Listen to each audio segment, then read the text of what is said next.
Black people all over the world are suffering and dying too soon from illnesses that have plagued our communities for centuries. At IndyGeneUS Health, we are on a mission to build the most valuable and genetically diverse data bank on the planet. Although people with African ancestry make up more than 20% of the global population, our genetic data is less than 3% of the data used in drug discovery. We are frustrated by the status quo and are determined to make a difference by becoming the change we want to see. We know you have lots of questions, and we're excited to answer those questions. You will also receive a free personalized health assessment.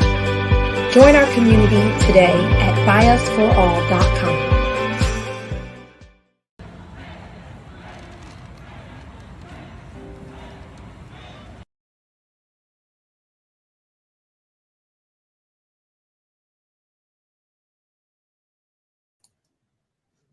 All right. Hello and welcome to our Founders Live session. I'm Madia Logan, our Chief Member Officer. I'm joined here today by Dr. Brad Wilson, who's going to talk to us a little bit about thyroid health, and also Michael Akinyele, our founder and president of IndyGeneUS Health. Hello, fellas. It's good to see you all. How's it going? Well, good to be here. Great. Happy Martin Luther King. Great. I was going to say happy Martin Luther King Jr. Day. Yes. Happy MLK Day. Michael, you want to get us started off with some of the company updates and everything going on? Sure thing. So one of the biggest updates is that Yusuf, who's our CEO and founder, and I had the opportunity to speak at the King Center Beloved Summit last week. And through that opportunity, we were both inspired to kind of just, go even further in our mission to really make a difference when it comes to health equity. And so with that, one of the things that we've come out with is sort of this dream, kind of in line with what Dr. King was fighting for, to really see how we can provide free healthcare to 1 billion people by the year 2030. And so part of our mission is to advance health equity. And a lot of that is around access to healthcare, good healthcare, and good healthcare outcomes. And so we're really building out a business model and a vision of how we will deliver free healthcare to 1 billion people by the year 2030. I know it's 8 years, but we're nothing but ambitious here at IndyGeneUS Health and IndyGeneUS family of companies. And so our goal is to essentially figure out how we're going to meet this new big mission. And so coming out of that event, I think we also made some connections that we're going to be following up on. And overall, just really excited to really embark on, I'd call it the next phase of our work when we think about the mission of advancing health equity, using technology to do all of this. And so we're already thinking about how we can take additional steps as far as upgrades to our software as we roll out more products and features to our community. And so it's really exciting to be evolving the vision of the company in this way. And so we're excited to continue to engage our community and share more over the coming weeks.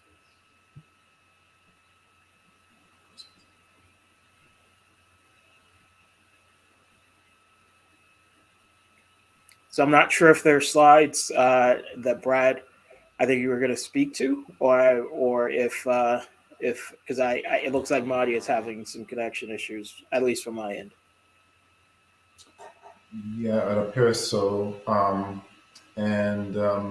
We're prepared to also, in addition to, acknowledging you guys' participation in the King Center events this past week and acknowledgement of Martin Luther King Jr. Day, observance of that.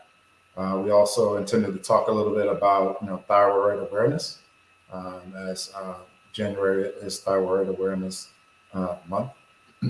And, just to kind of start that conversation, people may not, be too familiar with it or understand what the thyroid actually does. And, and it's actually a pretty interesting organ. It's a small butterfly-shaped organ that's kind of located in along your esophagus and your trachea, area, and it functions to kind of regulate metabolism in a lot of different ways. It's like a master metabolic regulator, and kind of regulates heartbeat, breathing, and as a result of those two things, kind of your baseline metabolism in terms of how much energy you burn, in terms of those requirements as well. And then also, in addition to regulating a lot of other things, and there are some issues that people can have, with the thyroid, including, among other things, thyroid cancer. Cancers can be an issue with any given tissue. Then there's also some issues in terms of the thyroid function, in terms of an overactive or an underactive thyroid. And an overactive thyroid is called hyperthyroidism, and an underactive thyroid is called hypothyroidism. And then there are also some immune-related issues that people can encounter with the thyroid. And a couple of those include, one is called Hashimoto's disease, and that's named after the scientist who originally identified this condition. And it's an autoimmune thyroid condition involving your own body's immune system, unfortunately, attacking the thyroid. And then another immune-related thyroid condition is also called Graves' disease, and again, where you have it's immune-mediated issue. And then there is another issue that's more common, people may be more familiar with, in terms of like a thyroid goiter or enlargement of the thyroid. And then there are some characteristic features of some of the thyroid conditions that are kind of telltale from a clinical perspective, that are kind of signs of some thyroid dysfunction. But all in all, there's a wide spectrum of thyroid issues. And particularly this time of year, where I actually have a good friend who's I consider a family, a sister from another mister, if you will, who has shared some experiences with some thyroid issues, Hashimoto's disease specifically. And this time of year, people with thyroid issues and immune-related issues can have some challenges because of the weather and the temperature, right? I'm sure we all have folks in our family, our grandparents or aunts and uncles, who talk about their arthritis, having issues with their arthritis in the wintertime because of temperature. And then also, climate can impact people with some thyroid issues in terms of their regulation of their metabolism, right? So it's kind of important that we talk about these things and make people aware of them, because they may not know, may not be aware, know that these types of things exist, and may have had some symptoms that they couldn't explain, and it may be something that somebody could pick up on. And there's also something else that's interesting, and that's important to point out, and that a lot of these immune-related issues, health issues, kind of run in families because of their common immune-related nature, right? So we think about it, and we can kind of start at the top, right? Talk about asthma, allergies, and eczema. Those three specifically, those run together commonly. And you have people, like a constellation of people within a family, who have a combination of one or more of these types of things. And then also associated with some other immune-related issues, specifically some of the ones that are, some of our partners are advocating for, specifically polycystic ovary syndrome, endometriosis, and uterine fibroids, which all have immune-mediated causation. So there's some and some autoimmune related issues going on in those three as well. And what's really kind of interesting is that and we'll find it's common is that women will have more than one of those three health issues, and in fact, some women have all three. And then, in addition to those, may have a fourth condition called adenomyosis. And then, what often find is that women with these conditions have relatives with other immune-related issues. They have relatives with things like lupus or things like Hashimoto's and Graves that we're talking about, thyroid conditions, or other immune-related conditions like irritable bowel disease, or so you'll find that these kind of things, the immune-related disorders and conditions, are kind of commonly clustered in families, and where you find one, you often find others. So it's important that we talk about these types of things because of how many different conditions that are kind of tied in to this immune system and in terms of autoimmune type of situations. So it's part of how we make people aware, right? Make people aware so they can understand some things, because you may not have put these types of things together, but you may know that you had a grandparent with arthritis, a brother or a sister with asthma or eczema, or a cousin with lupus, or a sibling with lupus, or something like that. For Black women, it's up to 80% of Black women they have experienced issues with fibroids. So that's super common among Black men. So when you talk about these immune-related things, there's usually somebody in your family that has something immune-related, and then there's potentially some connections between these types of things. That's very interesting. Go ahead. Yeah, I'm surprised. I didn't know there was a connection between thyroids and fibroids. Right. And I don't know which one I have, but I do have a goiter, and I had to go to an endocrinologist about it.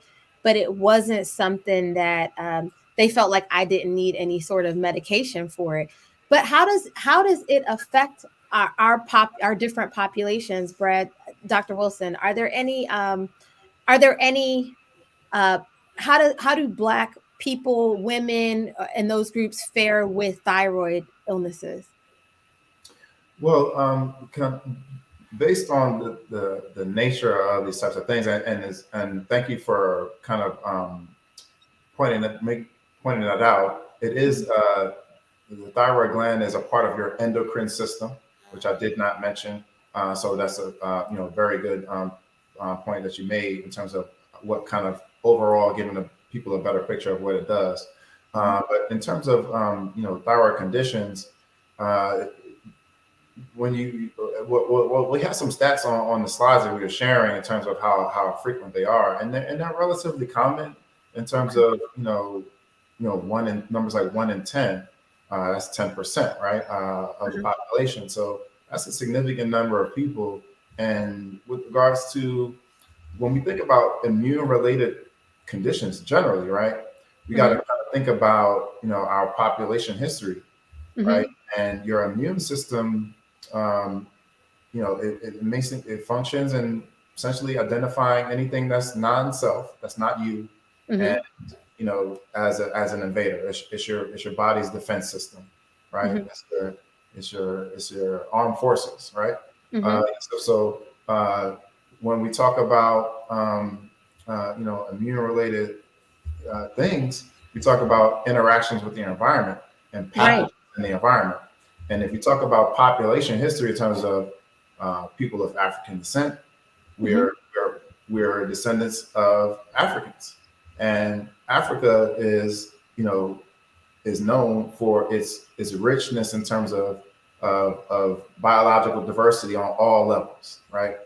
All down to the pathogens in terms of things that we're exposed to in our environment. And what a lot of people may not realize and understand is that these exposures to things like viruses, Mm-hmm. that we come across, they become a part of our genetic history, because sometimes these viruses integrate their genetic material into our genomes. So we kind of carry that history of our pathogen exposure through our population in our genomes. And that kind of drives genetic diversity, specifically in the area of what we call this kind of genetic center of your immune system, which is what we call the MHC, or major histocompatibility complex, where your human leukocyte antigens or your HLA molecules are encoded. And this is a system in genetics that's well studied, because it has a lot of variation, and there's a lot of variation in this part of the genome to be able to change your antibodies Mm-hmm. to recognize proteins from different pathogens in the environment. So in order to be able to, your body's immune system be able to build all these antibodies that we need to recognize these pathogens like we come across, to be able to fight them when we see them the next time, Mm-hmm. we have to have this very, very complex and beautiful system of generating genetic diversity. And that's what we have in this part of our genome, in order to be able to kind of combat, this is our arsenal in our war against pathogens, so to speak, right? Because it's an ongoing battle between us as human beings and pathogens like viruses and bacteria and funguses and stuff like that. So Yeah. this is kind of like, so when we talk about African populations, we have the most genetic diversity because our populations are the oldest, and because of this rich history of exposure to pathogens that our populations have. So because of those two things, when you talk about immune-related conditions and immune-related diseases, it's important that we be a part of the picture, Right. that we be involved, because Dr. Wilson, I just want to cut you off briefly to ask people who are watching to please submit your questions. If you have some questions you want to share with Dr. Wilson or the rest of the IndyGeneUS Health team, we are definitely here and we'd like to hear from you. So please continue, Dr. Wilson. Sorry, I just want to let everybody know that you can engage with us, you can ask us questions, and we're going to talk a little bit about Martin Luther King a little later too. But please continue. yeah, I mean, just that's kind of wrapping it up, but just kind of give a little context on it, why it's important that we kind of talk about these types of things, and give people a little bit of information, a little understanding. And it's kind of relevant now, right? Because people are getting COVID vaccines to generate antibodies against coronaviruses. So it's kind of relevant in terms of what's going on right now. So when we talk about some of these thyroid issues in terms of being immune and autoimmune issues, it kind of brings the whole immune system into the picture. So it's a good way to talk about it and to get people to understand about how your immune system works, among other things, and just talking about these things, because like you said, we all have somebody in our family who has some type of immune related issue, whether it be lupus or Right. arthritis or like you said, PCOS, endometriosis, fibroids, asthma, allergy, eczema. This a long list. A long list of things.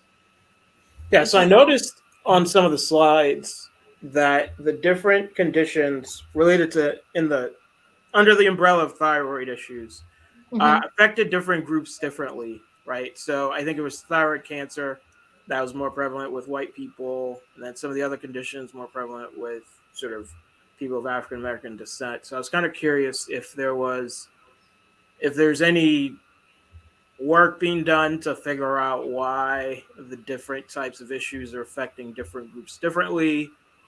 Is there any settled science, quote unquote, related to why one part of the thyroid issue affects one group more than another group? Yeah. So when you, depending upon and this really applies to any tissue or any organ.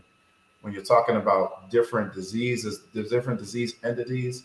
for example, cancer versus an immune-related situation, the the demographics in terms of the people impacted by those conditions may look a little different based on the thing that you're talking about. And then even within one specific area, like for example, we talk about cancer, which is a big area. If you look at prostate cancer versus skin cancer, then the risk is going to be a little different for different demographic groups.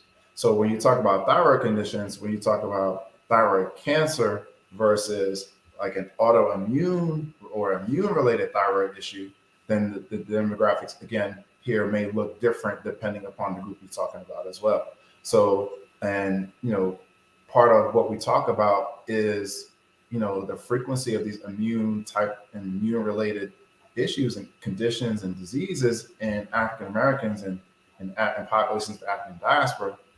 And there's also another connection that's kind of it's kind of actually related to my graduate research that could be an explanation and it could be of why we see a lot of these things in our populations. And that's related to vitamin D. Oh. So vitamin D, when we think about vitamin D, most people think about bone health, like calcium, and bone health and minerals, Sunlight. Yeah. Well, sunlight, yeah, because we make it in our skin. But what a lot of people don't, what's less known about vitamin D is that it plays a huge role in your immune system. And what it does is it helps in terms of the development of some of the cells in your immune system to develop into the different types of cells that play different roles in our body's defenses. So we have white blood cells, but we have like lots of different types of white blood cells that do different things. And even some of our white blood cells develop in different parts of our bodies, like T cells that people may have heard about from like HIV in terms of T cells, that disease impacting T cells. They develop in your thymus gland, as opposed to B cells, which make the antibodies that recognize COVID and other things to be infected to. They develop in your bone marrow. That's why they call it B cells. So, and vitamin D helps both your T cells and your B cells develop and differentiate into the different types of cells that do different things as a part of your immune system as a whole. So that's one of the lesser known facts about vitamin D, and it's important. Vitamin D. That's very interesting. Well, thank you so much for that, Dr. Wilson. I think that was we went deep and fast, even with some technical difficulties. I wanted to spend the last 5 minutes, just honoring and celebrating Martin Luther King Day. And I hope that some of you have had the opportunity. I hope that all of you have had the opportunity to download our app, webapp.buyusforall.com. To look at, we have LinkedIn, we're on Facebook, we're on Instagram, and we've been posting Martin Luther King quotes, and some of them have been very, very inspirational. And I think that the work that Yusuf and Michael just did in speaking at the King Center events, I just wanted to give a couple minutes. If you all want to talk about, your session, maybe give us a minute on your session. And Dr. Wilson, you and I were not in this session, but we could maybe share our favorite Martin Luther King quote. I'll just kick it off with Yusuf. Thanks for joining. And we gotta unmute you. There you go. All right, pleasure to join. Today is a very all weekend, right?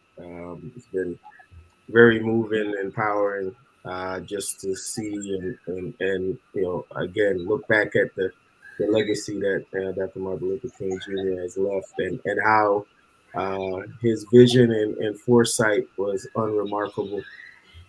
Especially, when growing up, I've heard a lot of the speech, and as I've become more entrenched in my own endeavor and trying to bring equality in my little way, no way in shape or form in the magnitude that he has impacted the world, but just trying to focus on healthcare and how we could bring equity and equality for folks, just to get the same healthcare that our congressmen and our presidents get. I think it's a right, and what I've been able to do over the weekend and speaking to some of the MLK and community events was to really realize how important that is, because it is inhumane for individuals not to have access to health care. Because again, I think that's the fundamental basis of a lot of other things that then morph into poverty and mental health conditions. I think not being able to get access to care is something that's been prevalent in the underserved and minority communities for a long time. So I took my time this week just to really reflect on how impactful and powerful the message of Dr. Martin Luther King Jr. has been in my life, and been able to help galvanize me to kind of work in the area that I'm, again, some quasi of an expert in. Not to cover the whole spectrum, but to drill down on what you could do from a community organization and community standpoint. So that's my 2 cents.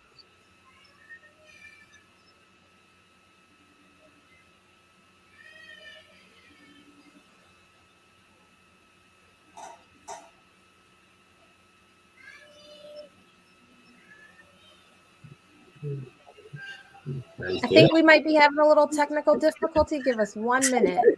Yeah, this is technical difficulty day.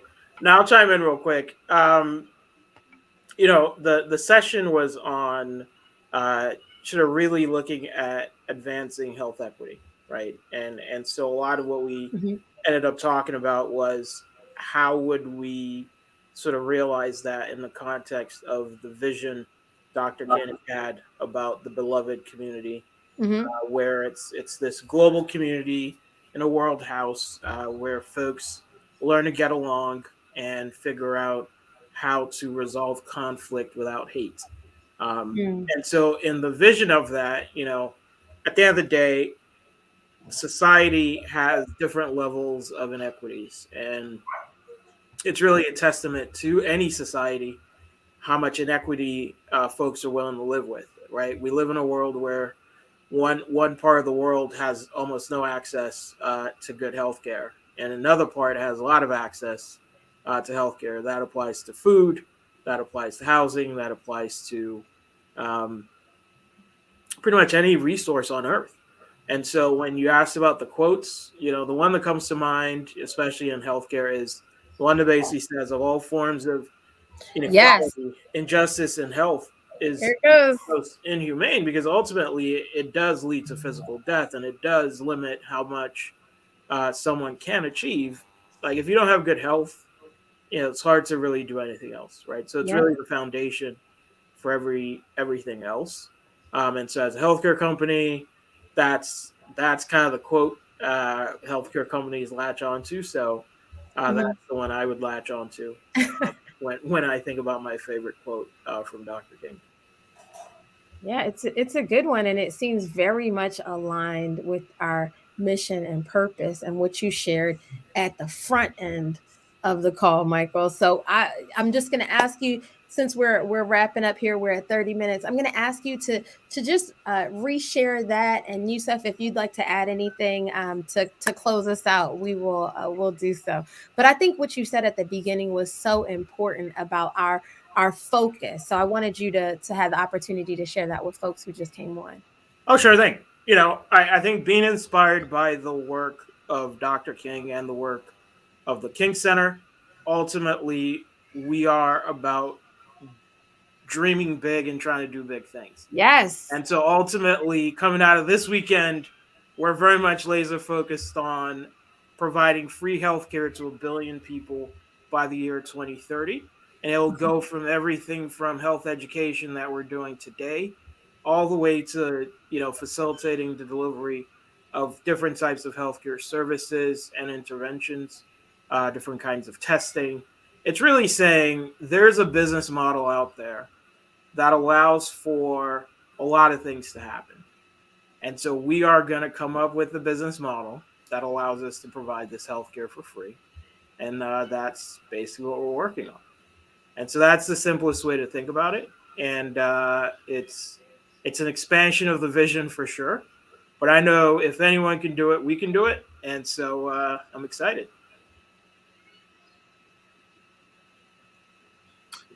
Yeah, no, I think Michael said it quite well. So I won't need to try to prolong this over the 30 minutes. So, again, for those that have joined with us, please go check out the app, web app at buyusforall.com. Check out, the information that we've been putting out. Take that health risk assessment as the first step. No better time than now to kind of lead into, the win that Dr. Martin Luther King Jr. has provided for us to take control. And like Michael said, I believe that the team that we've assembled here at an IndyGeneUS Health Group can really get this mission done. So thank you for joining in today. Solid. So I guess this might be the blooper section, because right now I think Mahdi is having some technical issues. So we're still alive, so we might as well keep talking. Brad, I don't know if you had your favorite quote of Dr. King that you wanted to share. I don't even want to talk. I'm not going to. Go ahead, Dr. Wilson. Please share your quote. Because my favorite quote is, I don't know, I can't recall it quite verbatim, but it had to do with economic empowerment. It was one that's kind of less talked about, but yeah, that was mine, and that was one that kind of resonated with me. And Brad, we shared that one. We shared that one today on LinkedIn, Twitter, and Facebook, so folks can go look at him actually saying it. We have the video in there on Instagram too. Right, and it kind of ties into what we're talking about, in terms of social determinants of health, right? In terms of the other things that are, not biological that do impact your health, like stable income, housing, shelter, nutritious food. Yeah. So all of these things, can have significant impact on health. I think I read something about MLK's autopsy. There was a remark about the condition of his heart, and that although he was age of 39, that 39, his heart looked like that of a 60-year-old, based on the stress that he was under during his lifetime. And think about that, the impact that's having on us. All the layers of that come on us as Black folks. This right. Being Black in this country, in addition to COVID pandemic, in addition to Snowstorm. Snowstorm. Snowmageddon 22. In addition to, and on the heels of George Floyd, right? So all of these layers of environmental stressors and what kind of impact that has on us, on our health, right? And considering that in addition to the other things. So it's a lot to think about, and it just kind of speaks to our resilience as a people, right? The fact that we're able to not only survive, but to actually thrive and be contributors on the levels that we are, and to lead the world. Everybody jacking our swag, so we still so to come out of all of that and to be where we are. I mean, it's we gotta say, man, we amazing. Agreed. No disagreements here. Yeah, not any better way to end this call. Thank you so much, all three of you, for attending. I apologize for the technical difficulties. But thank you all for attending. This is a really special segment, and it'll be live on the website and available on demand. So check us out, and we'll be back with you next week. All right. Thank you all. Signing off.